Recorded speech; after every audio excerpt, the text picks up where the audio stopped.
I just feel so good, good, good. Oh, I just feel so good, good, good. Oh, I just feel so good, good, good. Oh, I just feel so good, good, good.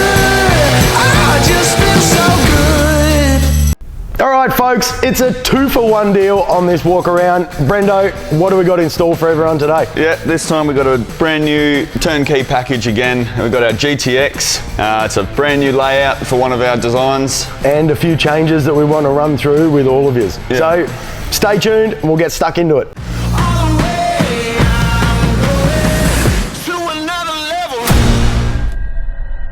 All right, so getting into the nitty gritty of it, up on the bow end of this vehicle, there's a whole swag of accessories going into it, Brendo. Yeah, we've got, of course, the off-road animal bull bar up front, the Toro. It's got the steady light bar integrated into the front there, and then also the two of the steady Type X Evos bolted on as well. One thing with the UHF side of things, we get questions from customers all the time. Why don't I have a bigger UHF aerial? Is the big one better or the short one? We normally advise to go the GME AE4704B. Brendo, give us some stats, mate, and a bit of info for customers. The 4704B is a 2.1 dBi gain antenna, so it's just an all-purpose sort of antenna. It's a good all-rounder. Bigger isn't necessarily better, and there is that many aerials on the market that it makes it hard for you, the customer, to be able to pick which one's going to be best. And the shorter the whip or the lower the gain is for more hilly terrain, isn't it? Correct. It sort of casts out like a bit of a bubble, if you will. Like the higher the gain, the longer that beam's going to be, like a spotlight would be, whereas this is more like a floodlight in a way. It's going to give you more coverage over hilly terrain and all that sort of stuff, while still giving you good distance. You're still going to be getting 5 to 7, if not more, K in terms of inline sort of range. As opposed to like a 6.6 dB or a 1200 mil whip. As soon as you get to the slightest bit of hilly terrain, you're going to lose reception off that whip. So going something like a shorter whip like this, a 2.1 dBi, it is going to give you more of a broad and use to it. There's not going to be too many cases when you're going to need to be speaking to someone that's further than 10 k's away where this might not be able to keep up with, you know. So generally it's in convoy or talking to trucks and all that sort of stuff, which 9 times out of 10 everyone's within a couple of k's of each other anyway. So it's a smaller antenna. It's not, you know, super tall on the front of the car. It's not rattling around. It's just a neat, good quality antenna. There's a bit of info for you anyway about UHFs. If you do have any more questions, make sure pick up the honker, have a chat to the team, and I'm sure they'll give you some advice. All right, so moving around the side underneath the vehicle, we've gone the Levels GVM GCM upgrade on this one, 3600 kg GVM with a 6900 GCM upgrade. And that's federally approved. Yeah, it all has to be done pre-rego. Pre-rego, so that's done by the guys at Levels. And the big girl's got some new shoes on it as well. Yep, we got the ROH rims there with the Toyo Open Country RT, so my personal choice of tyre. They are good, and that's what Jodie's running on her Ram as well. No complaints with the Toyos. Awesome tyre, that's all. And they are that rugged terrain, so halfway between an all-terrain and a muddy. I'm running BFG KM3s on my vehicle. They're a full-blown muddy, and they sound like a mud tyre. That's all. The Toyo RTs, they are that good hybrid between the two, and definitely a good choice. Something to consider or look at anyway. Lots of different tyre choices to choose from. We get it pretty often. People don't know what tyre to go for in terms of what's going to be best. Everyone's got their own personal opinions. Like I say, rate the Toyos. I've run them on my personal vehicles for the best part of 5 years or so. Now I've had probably gone through 4 sets on different cars and all that. But the Maxi Razors are also a good one. The Falcon Wild Peaks as well. So they're probably the 3 that the team here will look at. But the sales boys will be able to help you out and pick the right tyre for you. And by no means is sponsored or anything by Toyo. That's all. It's literally our opinion. Jodie's had Toyos for 18 months now on her car. I run BFGs, so definitely no sponsorship or paid advertisement for Toyo on that one for sure. But if Toyo, you are watching, more than happy. We've got a new car coming, that's all. So if you do want to flick some tyres across, knock yourselves out. Moving back, roof racks, Brendo, for extra cabs. It's a difficult thing. There's not a lot out there. No, it's not something you can buy off the shelf, put it that way. Definitely not. Trying to get a platform for an extra cab can be difficult. We've been doing them for years. Trying to find a solution and get feet heights right and everything like that. I know with the D-Maxes, the first one we did probably 2 years ago, we actually dropped the roof lining and worked out where we could drill through so that we could actually bolt through the roof. There's 2 different types of feet here going on. The platforms, we give the customer the option. We can shorten the platform if need be or leave it longer.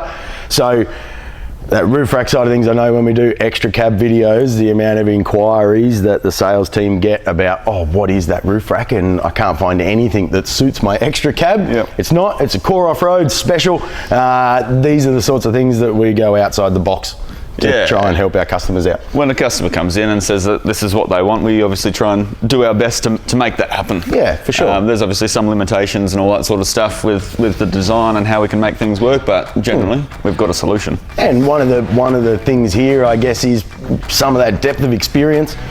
You know, we're not an accessory fitting company, we're a manufacturer. So a lot of accessory fitting companies will go, oh look, it doesn't say that in the catalogue, we can't do it, I'm sorry. So some of the depth of experience that we have, all the way from our engineering team through to the boys who run the workshops and everything like that, we do the best we can to try and put a square peg into a round hole to give the customer that solution. Yeah, certainly. That's all.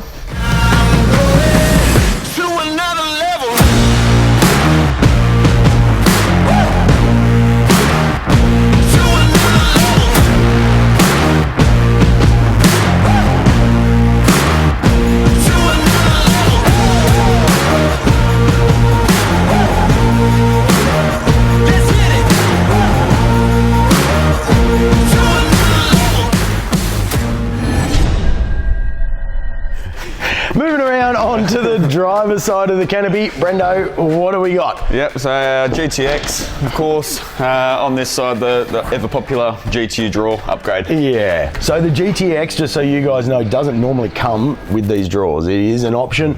There is a GTX Plus model that we've got a different layout now that includes these drawers as a standard. Obviously, it costs you guys more, but as a standard feature with the GTX, it doesn't come with these. It is a pretty good option though, isn't it? Yeah, look, there's a lot of storage volume here, but making the most of that, as we know, is a pain in the ass. You don't want to be stacking all your gear on top of everything. Yeah.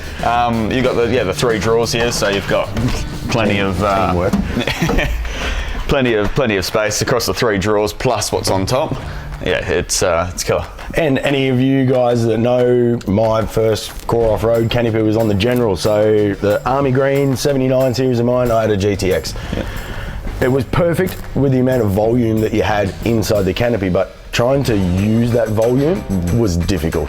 That was the only thing that I found. So, and that's why we find a lot of customers are going that GTX layout so that they get a bit of extra room on this side compared to the GTU, but with the drawers, you can utilize that space. What I found in my 79 series was, which is 100 mil taller than this canopy, trying to use that 800 odd million height, if you put something in there, I found that I was forever putting stuff on top of that, so that if I needed something, it's a different story. If you're a tradie or something like that, or using it for work, that full height is perfect. Just comes down to each customer and what their requirements are. Yeah. Right. Storage is definitely a winner on the GTX. Definitely. Yeah, the drawers are much deeper on a GTX than they would be on a GTU and that sort of thing as well. So the amount of storage of this side is perfect for those people that, I don't know, maybe towing a camper trailer or a caravan or something like that, but still have a heap of gear. Yep. They can still load the canopy up and still have living quarters on the other side. Yeah, when we get around to the other side, we'll run through on the GTX, but definitely with these extra drawers on this side, definitely a very good platform and a very popular one. Definitely. Also on the GTX as standard is our driver side comp tower. So you've got your 2 storage pockets up the front, which is also behind there where we house the ARB twin compressor, which is standard across the range. Yep. The 9-meter air hose reel as well up there, which you can see. That's also standard across the range. Yep.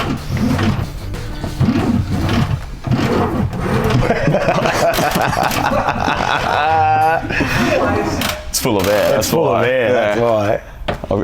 Hang on. Cut. Now, one thing with the air hose reels, the tolerances inside that air hose reel are very tight. Right now, if for you guys at home, or if you're watching and when you purchase your new Core Off-Road canopy, having the pressure in that airline expands the air hose slightly. Now, when it's coiled up a heap of times to fit the 9 meters in there, it doesn't like going back in. So tip for yous.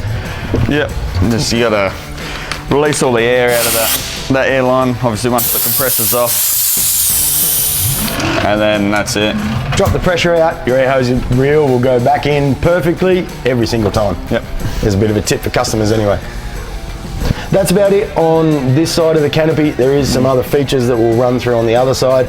I guess one thing, get through some of the formalities before we keep going around. If you're enjoying the video and you like Double Trouble with me and Brendo, make sure you give us a like, hit the subscribe button and ring the bell notification to keep up with all of Core Off-Road's latest videos and content. Well done, Jimbo. You nailed that. I've nailed that, got nothing mate. else to say. Nailed it. I'm getting better. It's taken me 4 years, but I've finally nailed it. So make sure you subscribe and give us a like.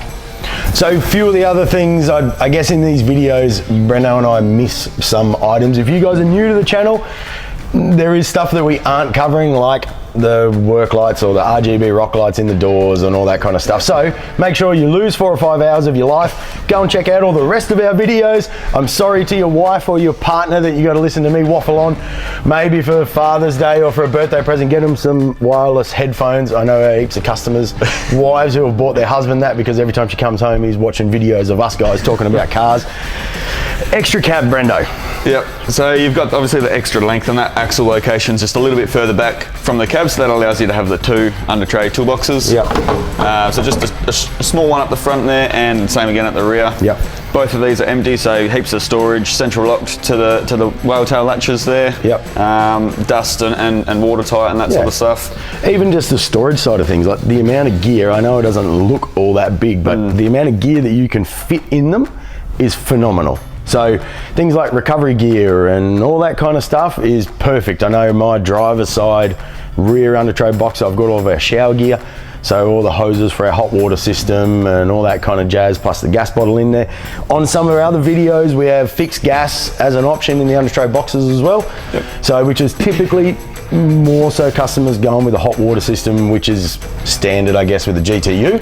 Yep. So having that fixed gas, but if someone did want to run something else in a GTX or what have you, it is an option that they can add on. It's not uncommon either that we see people with the GTX opting to upgrade to a hot water system and all that sort of stuff as well. So with our models, there is a little bit of flexibility in terms of what we can upgrade you to. Yep. So you can have some key features like the hot water system. Yeah, and that GTX platform, I know there is other videos on the channel, but that GTX platform is that hybrid, you know, and that GTX Plus, I guess, is the crossover between a full liverboard vehicle, which is our GTU, for you guys that don't know the model range, and our GT, which is like the entry level or a simpler layout for someone who's just towing a caravan and they don't want all the drawers and all that kind of stuff. So that GTX model sits in the middle of the range.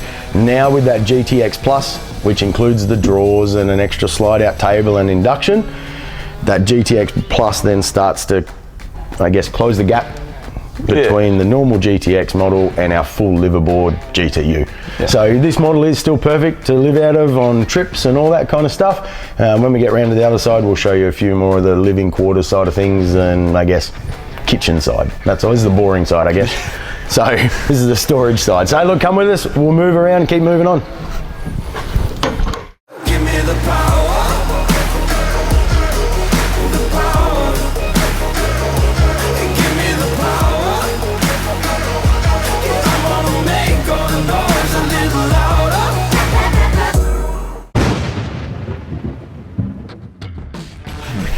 Moving around to the back of the vehicle now. Brendo's pretty bog stock customer, hasn't done too many options on the rear.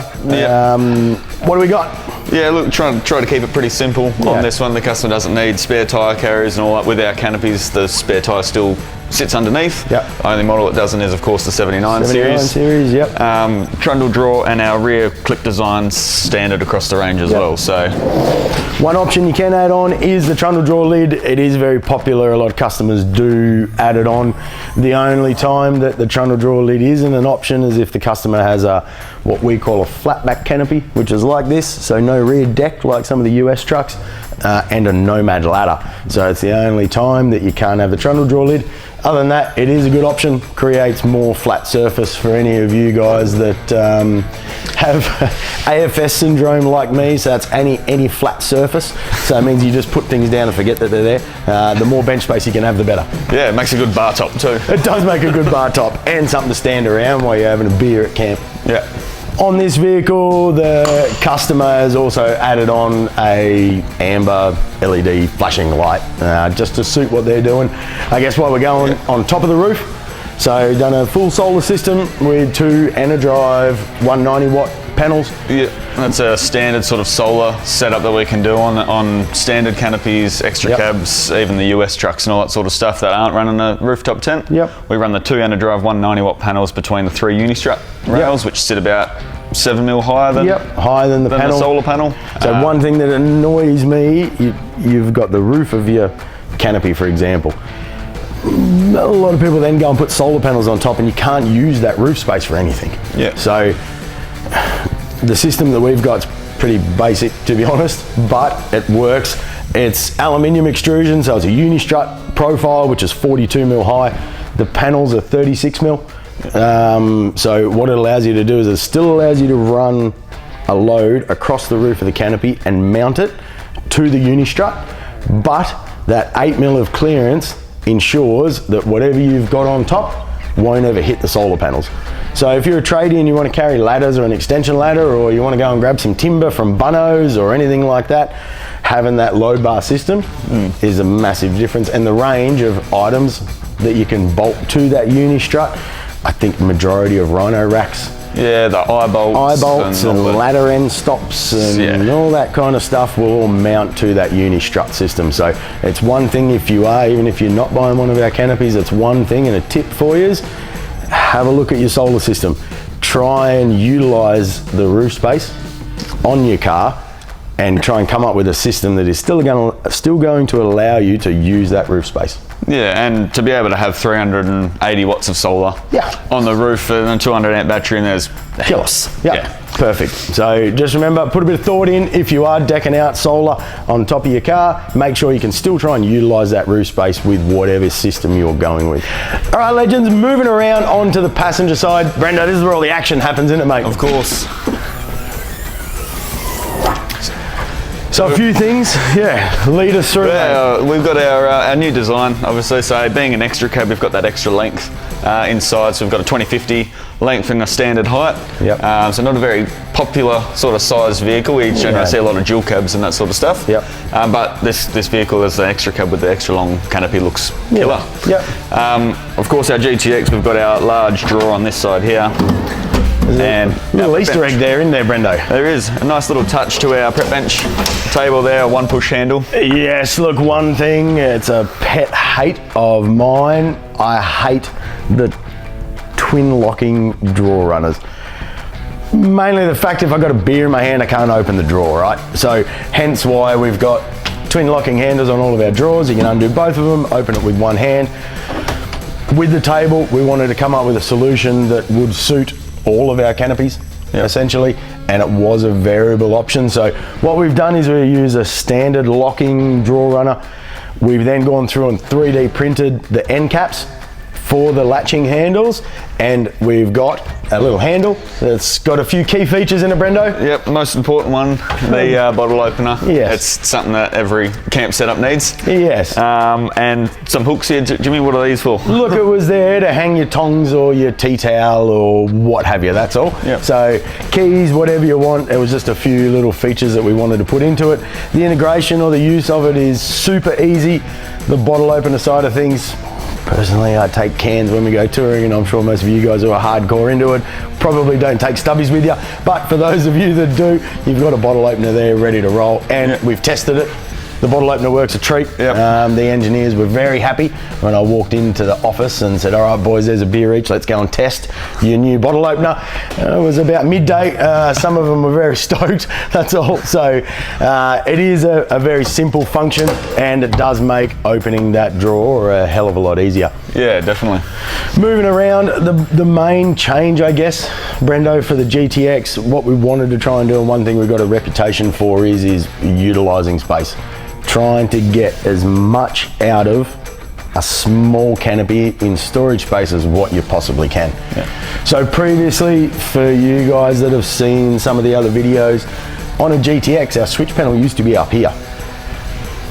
It did create some space and everything like that, but there was wasted space in there. So with the integration of Dometic's new fridge, what we decided to do is get rid of the switch panel from there and utilize some of the space that we had at the front of the canopy. So what the customer ends up with now is another little storage cupboard. It's around, on this model, I think 30 litres, 25 litres that the customer gets back in storage space over to the previous layout of the GTX. So the little storage cupboard, just stand up with all your normal drawers. Yep.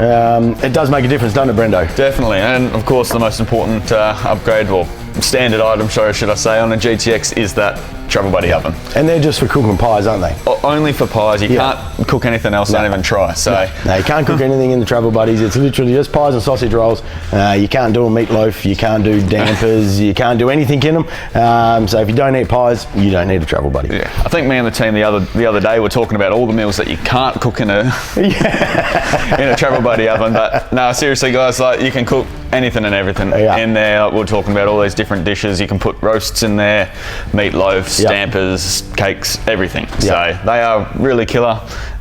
You'll thank us later. We still talk about Brendo. There's another video on cooking in the Travel Buddy on our channel. We still talk about Brendo burning his mouth on the Bunda Cliffs, travelling along the Nullarbor. That's all. We stopped and met up with Brendo and his partner and cooked him a meatloaf in the Travel Buddy while we're on the road. So make sure you go and check out that video as well. Yep.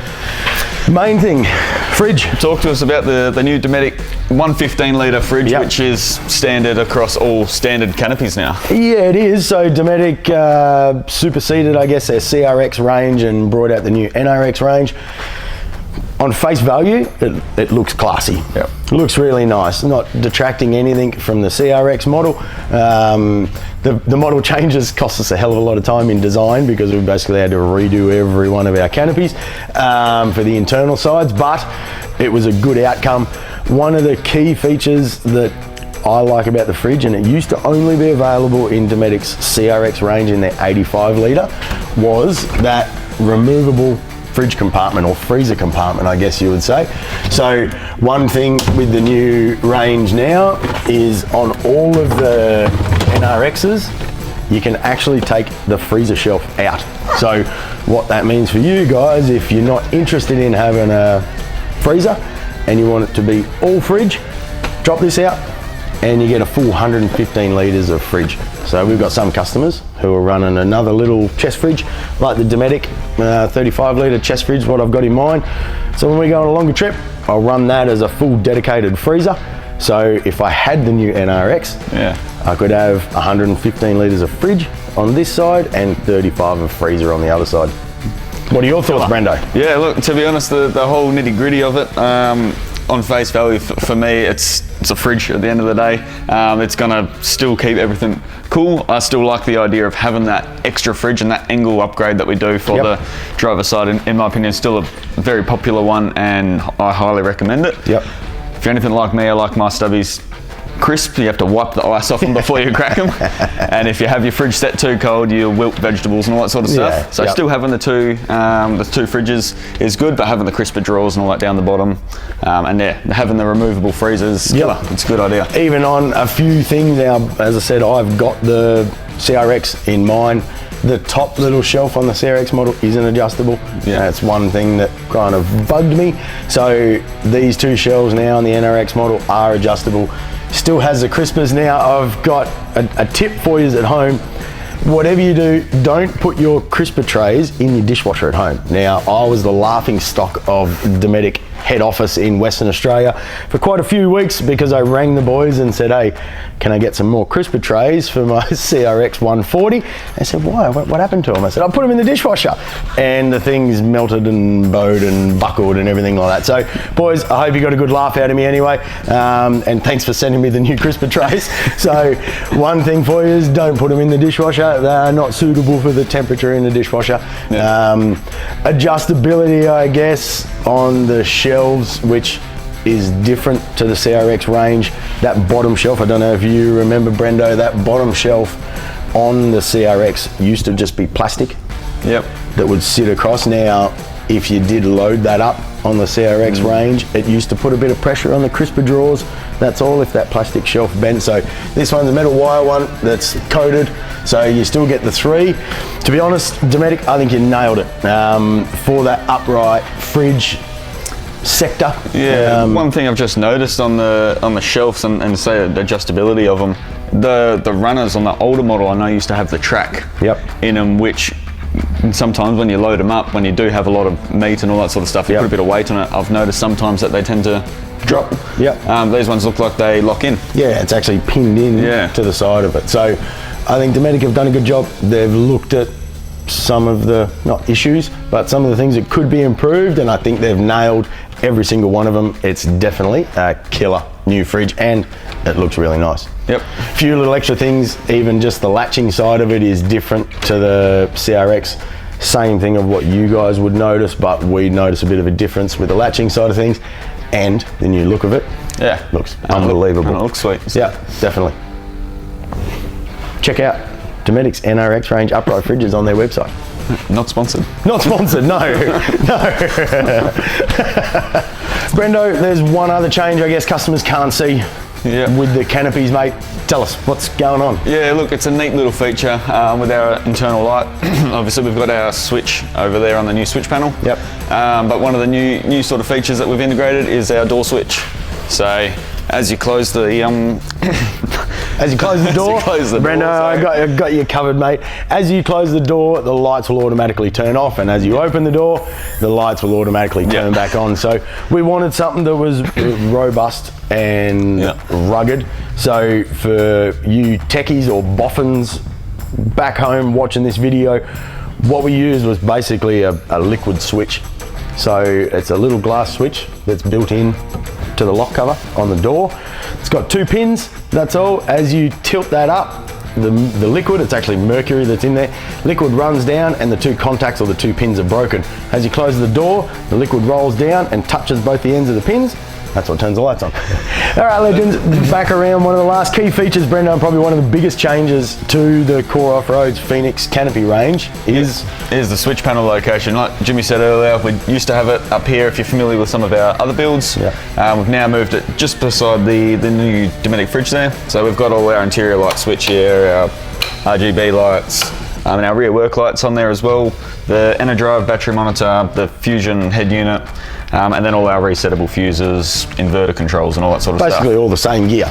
All the same stuff, just in a tucked away sort of location. And Jimmy, you might be able to touch on why we've moved it there. Yeah, so essentially there used to be, well there still is, but there used to be a void here beside the fridge. It was 85mm from the internal of the canopy. So that gave us a little keyway. That's all, that we had to have a gap between the fridge and basically the opening and the gas strut. What we did was we basically pushed the fridge cubicle back 46mm, so it allowed us enough room to fit the new switch panel in. So basically the customer has lost an extra 40mm in depth beside the fridge to fit the new switch panel, but they have gained the space or the void where the switch panel was. So on this model, it's probably not a massive advantage, but something like a 79 series with a GTX, where that top area where the switch panel, it's like 480mm wide. The customer now gets a 480mm by 450mm deep storage cupboard at the top, all for having an extra 46mm beside the fridge. So it was a good inclusion, and the customer still has all the same features. Yep. All easy to use, all easy to access and all that, still all the same, standard Core Off-Road fashion. We've got the colour match decos and all that sort of stuff internally as well. So And feature-wise, Brendan, on the guest and the rest of the canopy? Yeah, look, we haven't touched on a lot of the standard features in this particular video, but you can check out some of our others, and we touch on things like our speaker system, door lights, and a heap of other standard features across the range. So stay on the channel, make sure you get over, check out some of the other videos where we run through what some of the standard features are and some of the other cool layouts and models. All right, folks, so that is a wrap for this build. I hope you enjoyed the double trouble with me and Brendo. Now, a few of the key points. Yeah, in the new layout, of course, we've got the Dometic NRX, the new style fridge, so that looks nice and sweet. We've also got our new redesigned switch panel beside there to give us that more space like we touched on. So just overall, just another new design to get more space. And some of that turnkey side of things, guys, as well. Don't forget, that's one thing that we specialize in. Vehicles, just like this, that full turnkey side of things. This customer hasn't even seen the vehicle. Straight from the dealership. Yep, it's been sitting here for a few weeks now, so it's actually just straight from the dealership, and we went to town on it, so he's going to drive out of here, very happy man. So make sure, jump onto our website, hit our social media, or jump on the blower, give the sales team a call to get your new touring rig all decked out just like this one. And also, we've also got D-Max videos, you can click here, and our recent builds down here. Thanks for tuning in.